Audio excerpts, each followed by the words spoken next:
Hello, everyone. So, you guys, I'm going to get straight to the point. Do you remember when I said that I was going to keep up with this story of these two, in my opinion, evil so-called parents whose daughter was left to rot on a sofa while they went out gallivanting, doing whatever, whenever, okay? So, Lacey Fletcher died on a sofa where her buttocks had grown into the sofa. There was urine and feces all the way down into the floor that actually started to rot the floor.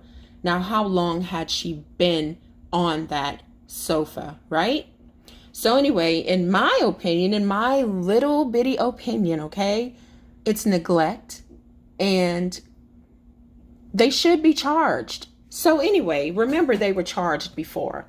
So according to WAFB.com, this is out of Baton Rouge, Louisiana, charges for parents of woman found dead on couch thrown out. DA will present case before different grand jury. So the charges were thrown out, but the DA still wants to bring it before another grand jury to get them murder charges again. A district judge dropped murder charges for the parents of 36-year-old Lacey Fletcher, the disabled woman who was found deceased at her parents' home in Clinton on January 3rd, 2022. District Attorney Sam DeAquila will bring the case back before a different grand jury on June 19th. Authorities found Fletcher lying on a 1960s style sofa with urine and feces everywhere around her. The coroner's office explained that the woman's parents were away on a weekend trip when she died. The parents reportedly claimed their daughter had extreme social anxiety and autism.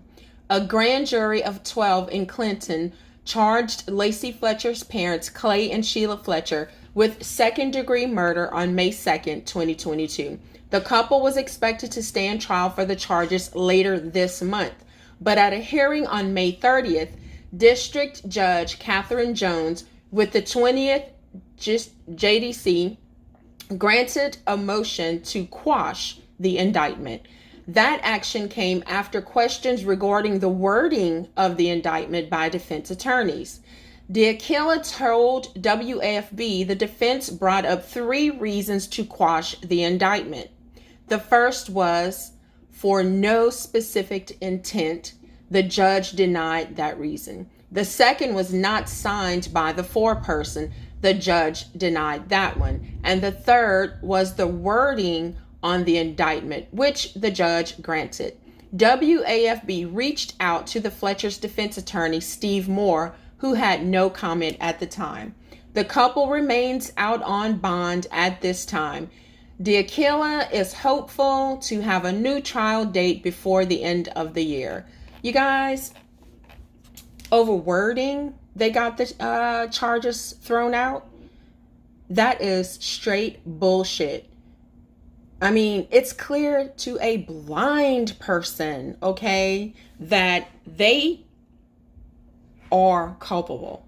They allowed their disabled daughter to sit in her own urine, feces, disgusting and dirty.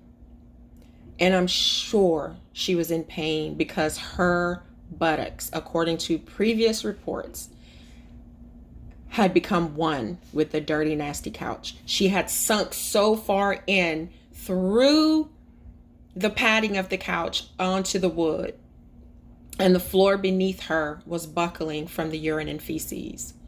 And the craziest thing that I read about this, if you go back and listen to my other videos on this, was that her mother had a recliner or a chair right next to the sofa where Lacey always sat. It didn't make sense to me. How could she, I guess she was used to the smell. They left baby wipes there for her to wipe herself. I mean, what a disgusting pair of so-called parents. I don't care if the woman was 36 years old. She was disabled and they were supposed to be taking care of her. And you guys, I look at this woman's face. Who knows what that man was doing to her? What she had to go through with him. Maybe she couldn't do all of the things that were necessary for her daughter. But at the end of the day, guess what? That's why you have 911. That's why you have other family members to help you out to escape situations such as those, if that is what was going on. I don't know that at all. But we have to like play this over and over in our minds, because we're not sick like that. We're not evil and disturbed as someone who would allow their child to suffer in that way. So this just angers me, you guys. It angers me so bad, because I had a disabled brother and we did everything that we needed to do and beyond. And not just us, but our extended family, whenever they came over, would lend a helping hand until he was able to go to the restroom on his own. He started to recover a bit, but while he couldn't do anything, we fed him, we bathed him, we clothed him, we exercised his arms and legs. I mean, we took him out in the sun, we played the music that he liked, we treated him the way that we loved him. There's no way in hell they had love for their daughter, in my opinion, to have treated her that way. If they didn't want to be responsible for her, they should have placed her in the care of someone who loved her enough to take care of her, or put her in a facility where she would be taken care of. I mean, seriously, these people just can't get away with this. But if for some reason the law does not come after them in this situation, God will. He will. And you know, when you do the devil's work, the devil whips your ass. All right?